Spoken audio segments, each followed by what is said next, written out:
7 के इस खास पेशकश में आपका स्वागत है। तो मुख्यमंत्री आवास में जेएमएम कार्यकारिणी की बैठक हुई। बैठक में मधुपुर उपचुनाव की रणनीति को लेकर मंथन भी हुआ। बैठक में तय किया गया कि जेएमएम के विधायक और मंत्री विधानसभा में चुनावी कैंप करेंगे। मधुपुर उपचुनाव को लेकर जंग का आगाज हो चुका है।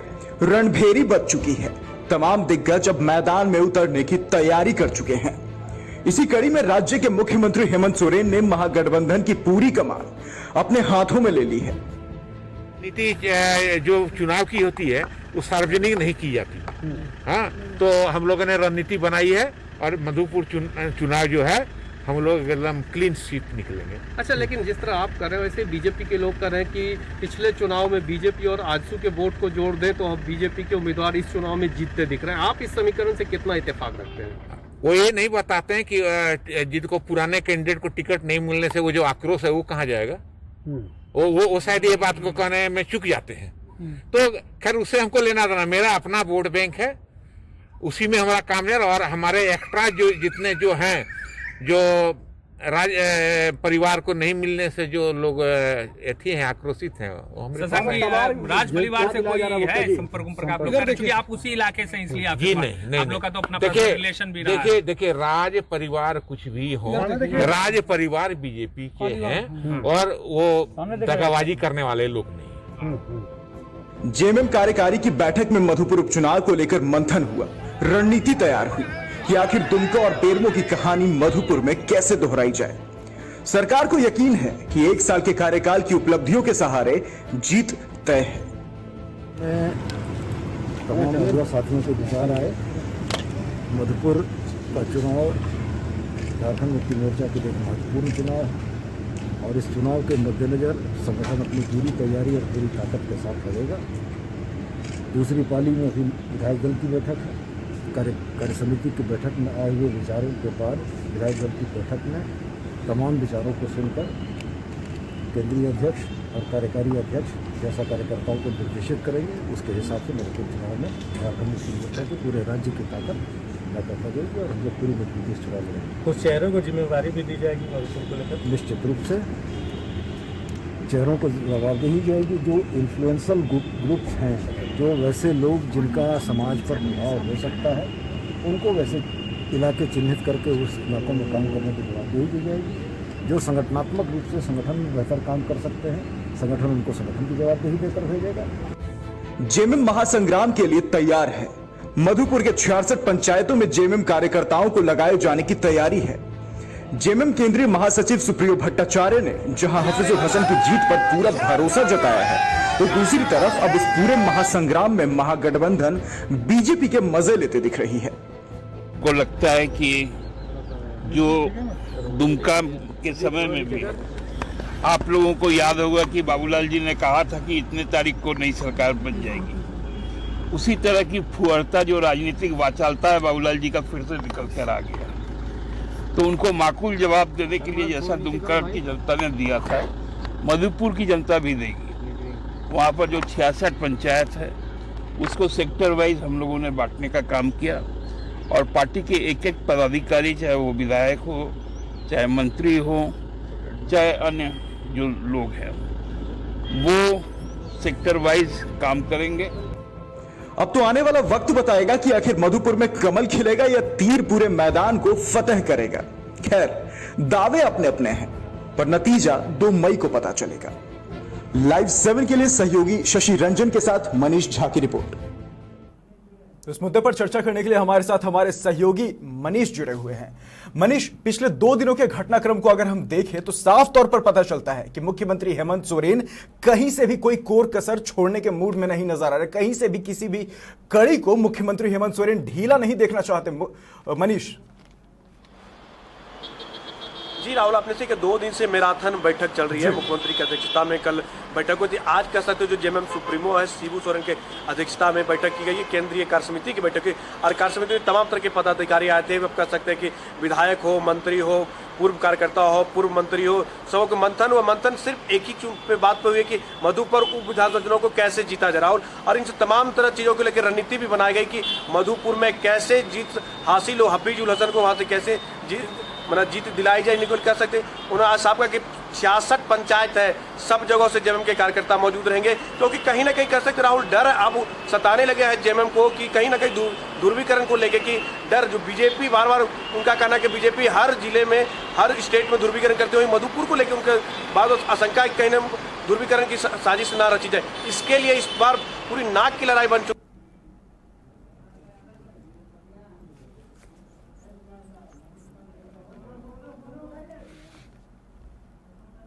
आजसू से ना समर्थन मांगा गया है। जब उनसे पूछा जाता तो आजसू ने कहा कि हमें अभी तक संपर्क नहीं किया गया है। फिर आखिर कैसे उनसे समर्थन दिया जाए, कैसे हमें उनकी जरूरत नहीं है, तो आजसू बार बार ये बात करिए। दूसरी तरफ राज परिवार, राहुल बताना चाहेंगे बहुत से वहां पर चुनाव प्रचार भी हुई, डोर कैंपेनिंग हुआ, किसी भी स्टेज में आज तक गंगा नारायण के साथ आपको राज परिवार बिल्कुल बिल्कुल बिल्कुल बिल्कुल बिल्कुल मनीष, इसी से जुड़ा हुआ एक सवाल ले लेते हैं। जैसे कि हमने इस पैकेज स्टोरी में साफ तौर पर शशांक शेखर भोक्ता का वो बाइट सुना जिसमें वो राज परिवार की ईमानदारी पे बात कर रहे हैं, लेकिन कहीं ना कहीं मनीष इस बात को ऐसे भी अंदाजा लगाया जा सकता है कि उनकी ईमानदारी पर बात करते हुए कहीं ना कहीं शशांक शेखर भोक्ता ने उनके दुखती रग पर हाथ दबा दिया है कि आप एक तरफ पार्टी के लिए ईमानदार है, लेकिन कहीं ना कहीं पार्टी आपको एक तरफ करके साइडलाइन करके बाहर से एक नेता को लेकर आती है और आपकी ही सीट से उसे उम्मीदवार बना दिया जाता है। मनीष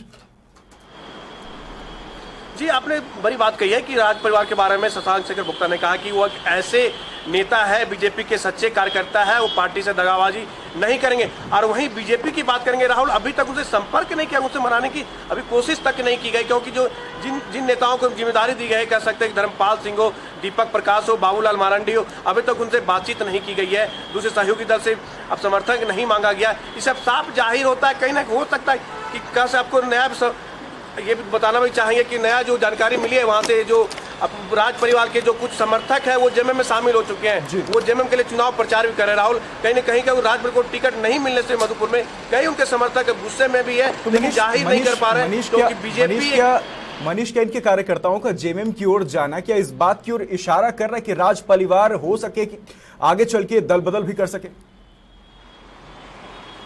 जी, ऐसी सूचना तो नहीं है, लेकिन आज जेएमएम के जब इतने वरिष्ठ नेता कह सकते कि वो के सच्चे ईमानदार नेता है, भाजपा से कभी दगाबाजी नहीं करेंगे, वो अभी दल बदल नहीं कर सकते, लेकिन प्रभाव कैसे राहुल अगर बीजेपी उनसे अगर मनाने में नाकाम रही या सहयोगी दल का समर्थन नहीं कि कहीं ना कहीं अंदरघात हो सकती है, भीतरघात भी होने की पूरी संभावना है, उसी का फायदा उठाना चाहती है जेएमएम।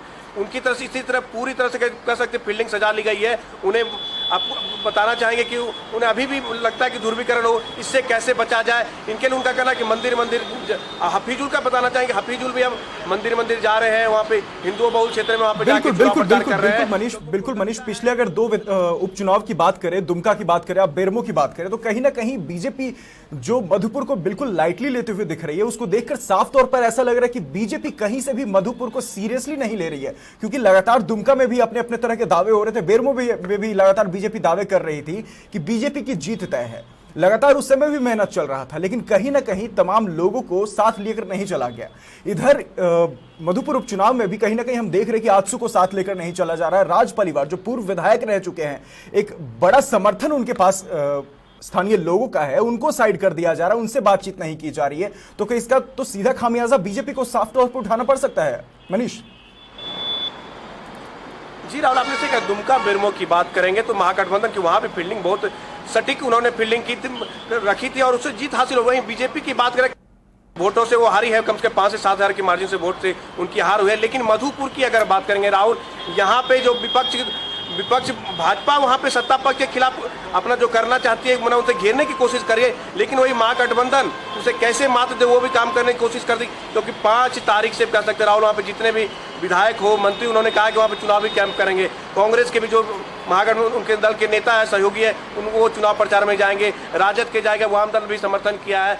बीजेपी को अब कहीं ना कहीं अब आगे बढ़ के इनिशिएटिव लेना पड़ेगा, राज परिवार को मनाना पड़ेगा, आजसू से बात करनी पड़ेगी, क्योंकि बाबूलाल मरांडी की आप कह सकते कि बार बार कहा जा रहा है कि बाबूलाल मरांडी सत्ता पक्ष के जो आज सुप्रियो भट्टाचार्य, उन्होंने आरोप लगाया कि बाबूलाल हर चुनाव में मुंगेरी लाल के हसीन सपने देखते हैं। वो एक अहम बात बताना चाहेंगे कि उनका यह भी कहना है कि क्या इस बार हैट्रिक उनकी जीत होगी ये महागठबंधन की, क्योंकि 2 चुनाव हार चुके हैं बाबूलाल मरांडी और ये दीपक प्रकाश और धर्मपाल की अध्यक्षता में, लेकिन फिर उन्हीं लोगों को कमान दिया गया है राहुल, क्योंकि फिर मधुपुर विधानसभा की जो उम्मीदवार के लिए गंगा नारायण जिन्होंने प्रत्याशी बनाया इन्होंने चिन्हित किया है, इन्होंने टिकट दिलवाया, अब उन पे आखिरी लगेगा कि इनको जीत कैसे दिलाई। कहीं ना कहीं कह सकते अगर हार होती है बीजेपी की, कहीं ना कहीं दीपक प्रकाश की भाजपा प्रदेश अध्यक्ष की फिर असर भी पड़ सकता है, कहीं नहीं इनको चेंज करने की बातें चल सकती है, क्योंकि इस बार नाक की लड़ाई हो चुकी है भाजपा। बिल्कुल मनीष, कहीं ना कहीं ये बिल्कुल नाक की लड़ाई, और बाबूलाल मरांडी को कहीं ना कहीं बीजेपी आगे करके उपचुनावों में उतरी है, और अगर ऐसे में उपचुनाव में बीजेपी को हार का सामना करना पड़ता है तो कहीं ना कहीं प्रदेश में बाबूलाल मरांडी की जो छवि है वो कहीं ना कहीं नेगेटिव एरिया में जाएगी। मनीष जी आपने सही कहा कि देखिए 2 उप विधानसभा चुनाव बाबूलाल मरांडी के नेतृत्व में हार हो चुकी है, दीपक प्रकाश भी थे प्रदेश अध्यक्ष उनके, लेकिन मधुपुर में बार बार बाबूलाल तो बयान तो देते हैं, वही आज सत्ता पक्ष कर रहे कि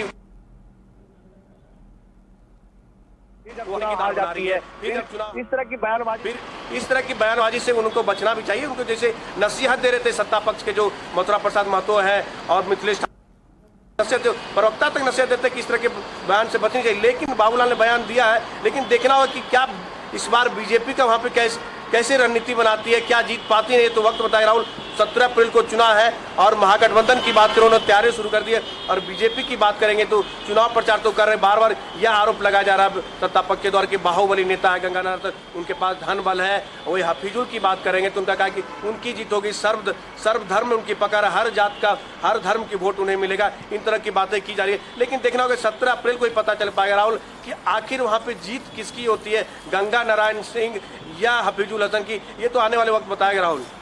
बिल्कुल लगातार जैसे पिछले विधानसभा चुनाव की अगर बात करें मनीष, तो विधानसभा चुनाव में भी आजसू को कहीं ना कहीं बीजेपी ने खुद से दूर रखा था, उसका सीधे तौर पर खामियाजा बीजेपी को विधानसभा चुनाव में मिला, एक करारी हार का सामना करना पड़ा। लेकिन कहीं ना कहीं इधर उपचुनाव में भी आप आजसू को आप दूर कर रहे हैं, आप अपने विधायक को, पूर्व विधायक को दूर कर रहे हैं, इसका खामियाजा कहीं ना कहीं मनीष तय है कि बीजेपी को उठाना पड़ सकता है। मनीष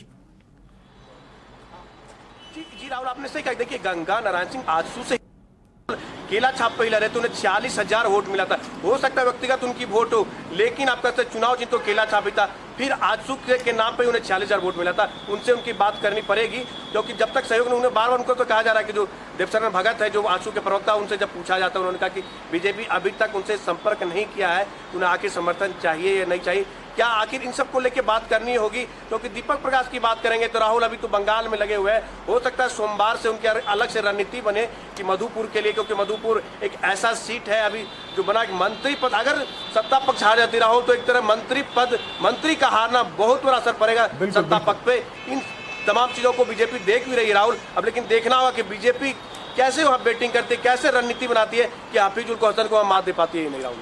बिल्कुल मनीष, तमाम जानकारी के लिए शुक्रिया। तो आने वाला वक्त बताया कि आखिर मधुपुर उपचुनाव के नतीजे क्या होंगे, आखिर मधुपुर उपचुनाव में बीजेपी किस तरीके से जाएगी। लेकिन कहीं ना कहीं मुख्यमंत्री हेमंत सोरेन की अगर बात करें तो मुख्यमंत्री हेमंत सोरेन पूरी तैयारी के साथ मधुपुर उपचुनाव में जा रहे, तमाम जो सहयोगी दल है उन्हें एकजुट कर लिया गया है, तमाम लोगों को उनके काम बांट दिए गए हैं, आखिर कैसे जेएमएम और जो पूरा महागठबंधन का कुनबा है वो मधुपुर को फतह करे।